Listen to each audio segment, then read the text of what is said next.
Hi friends, இந்த வீடியோவில் என்ன பார்க்க போகிறோம் அப்படின்னா மத்திய கண்காணிப்பு ஆணையம் ப்ரீவியஸ் இயர் கொஸ்டின் பார்க்க போகிறோம்.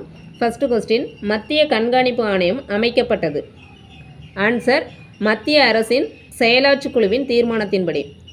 அடுத்து, மத்திய கண்காணிப்பு ஆணையம் எந்த குழுவுடன் தொடர்புடையது? ஆன்சர், சந்தானம் குழு. அடுத்து, பின்வரும் ஊழல் தடுப்பு அமைப்புகளில் சந்தானம் குழு பரிந்துரையால் நிறுவப்பட்டவை யாவை? அதில் 4 ஆப்ஷன் கொடுத்துருக்காங்க. மத்திய ஊழல் தடுப்பு ஆணையம், மத்திய விசாரணை ஆணையம், லோக்பால் மற்றும் லோக் ஆயுக்தா, மாநில தகவல் ஆணையம். ஆன்சர் 1 மற்றும் 2. மத்திய ஊழல் தடுப்பு ஆணையமும் மத்திய விசாரணை ஆணையம், இது ரெண்டும். அடுத்து, மத்திய கண்காணிப்பு குழுவை எந்த ஆண்டு பாராளுமன்றம் ஒரு சட்டப்பூர்வ அமைப்பாக அறிவித்தது? ஆன்சர், 2003. அடுத்து, முதலாவதாக தேர்ந்தெடுக்கப்பட்ட நடுவண் விழிப்புணர்வு ஆணையத்தின் ஆணையர் யார்? ஆன்சர், நீட்டூர் சீனிவாச ராவ்.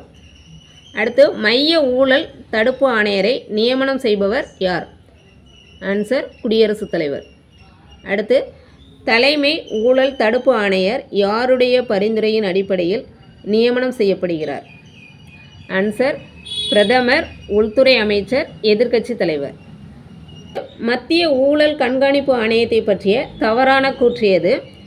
4 கூற்றில் 3வது கூற்று தான் தவறு. 1, 2, 4 சரி.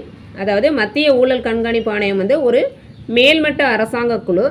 இது 1964ஆம் ஆண்டு உருவாக்கப்பட்டது. இது ஒரு தன்னாட்சிக்கு இணையான நிலை உடையது. 1, 2, 4 சரி, 3 தவறு.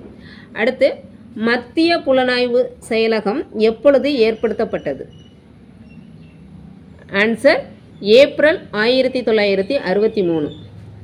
அடுத்து, நிர்வாக கண்காணிப்பு பிரிவு ஏற்படுத்தப்பட்ட ஆண்டு? Answer, August 1955. அடுத்து, 1955இல் நிர்வாக ஊழல் கண்காணிப்பு பிரிவை உருவாக்கியது? ஆன்சர், உள்துறை அமைச்சகம். ஓகே ஃப்ரெண்ட்ஸ், ஏற்கனவே இதே மாதிரி லோக்பால் லோக் ஆயுக்தா அதுக்கு ப்ரீவியஸ் இயர் கொஸ்டின் போட்டிருக்கோம். அதே மாதிரி மனித உரிமைகள் அதுக்கும் ப்ரீவியஸ் இயர் கொஸ்டின் போட்டிருக்கோம். ஓகே ஃப்ரெண்ட்ஸ், நெக்ஸ்ட் வீடியோவில் பார்க்கலாம். நன்றி.